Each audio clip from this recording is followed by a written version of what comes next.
Welcome, curious minds, to a world of knowledge and discovery. Thank you for choosing our video on Shut-in Society. Sit back, relax, and enjoy the ride. Shut-in Society was an international non-denominational social service organization working through established channels to unite the sick and will through letter writing. The idea originated with Jennie Drinkwater in 1877, who sought to foster cheer and comfort to those who were chronically incapacitated. Originally regarded as an organization without organization, in 1884, it organized in New York City and incorporated the following year. By 1902, the work had expanded with 102 wheelchairs in use by members of the society, and hundreds of distributed books, magazines, and newspapers. By 1958, the Shut-in Society was located in 40 states, Canada, England, and Australia. As we venture forward, let's take a closer look at inception and its impact on our understanding. For 3 years, Drinkwater of New Vernon, New Jersey, was incapacitated, which resulted in her being shut in from the world. She craved companionship beyond her one similarly incapacitated pen pal, Susie Hewitt of Belleville, New Jersey. In January 1877, Drinkwater perused an issue of The Advocate and Guardian, a semi-monthly paper issued by the American Female Guardian Society and home for the Freendles of New York City, and read an article entitled My Invalid Friends, written by Cousin Alice. Drinkwater quickly corresponded with the writer, Alice M. Ball of Pittsfield, Massachusetts, and the group then numbered 3. A second article, To Invalids Called Out by that of Ball, added Mrs. L. J. Green to the circle. One by one, others were added.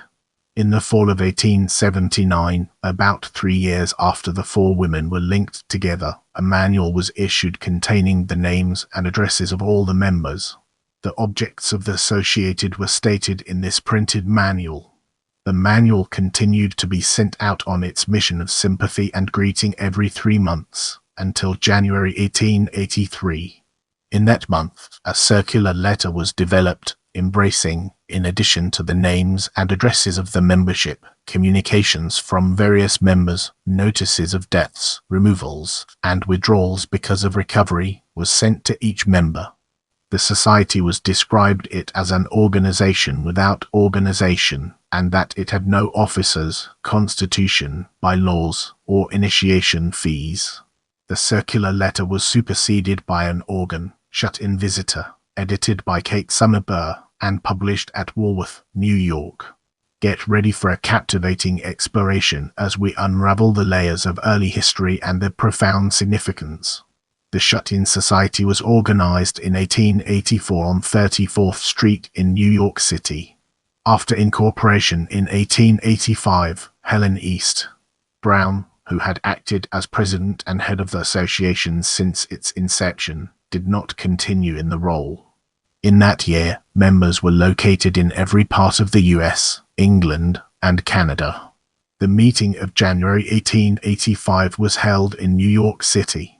Represented cities included New York, Brooklyn, and Philadelphia, while letters were received from more distant associates. The board stood as Drinkwater, now Mrs. Conklin, President, East. Berg, Secretary and Treasurer, May South. Dickinson, Editor, Open Window, Annie East. Fuller, Librarian, East. Profit, Superintendent, Missionary Department. Jennie Cassidy, Superintendent, Flower Mission Department, Mr. W. Celsius. Mather, Superintendent, Men's Department. The members of the Helping Hand Committee were M. East, Sangster, Hester Bates, and M. Hitchen. The Shut-in Visitor continued to be published by Burr. By 1886, a circulating library was established for the lending of books. Now, let's shift our perspective and explore administration from a different angle. The society held annual meetings. Special work was conducted by branches and standing committees.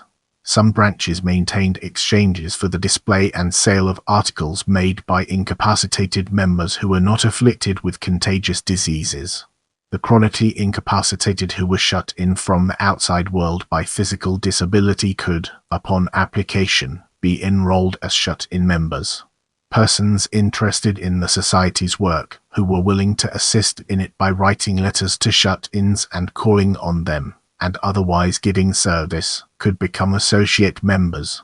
No shut-in member could apply to the members of the Society for money, nor could any member urge upon another any particular belief or creed. The Society was supported by contributions and by annual membership dues. National committees and departments conducted special work. The Wheelchair Committee supplied wheelchairs, backrests, bookrests, lifters, tables, trays, invalid beds, and crutches to those members who were in need of such articles.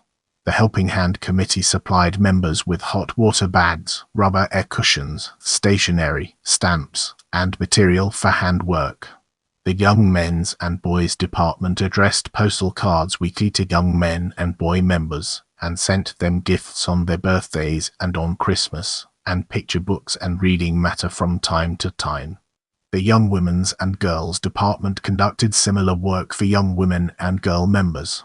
The Library Committee lent books and magazines to members.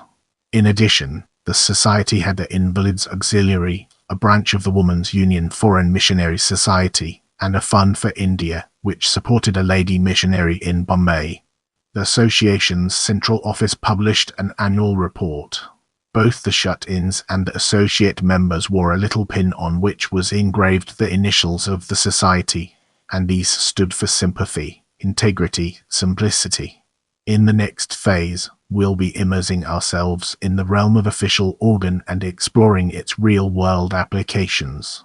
The Shut-In Visitor was started in Walworth, New York in January 1883 by Kate Summer-Burr. In January 1885, the name was changed to the Invalids Visitor. It was an octave of 16 pages, monthly, and devoted to the interests of those who were incapacitated, providing specimens of letters which passed between members. After incorporation in 1885, the Open Window, a monthly magazine, came under the direction of the Advisory Board. Its subscription was a year. On its cream-tinted cover were these words, "For window shalt thou make to the ark, and the Lord shut him in." In 1921, the subscription rate for the Open Window was a year to incapacitated members, a year to associate members, and a year to subscribing members. I love hearing from you, so leave your thoughts and suggestions in the comments.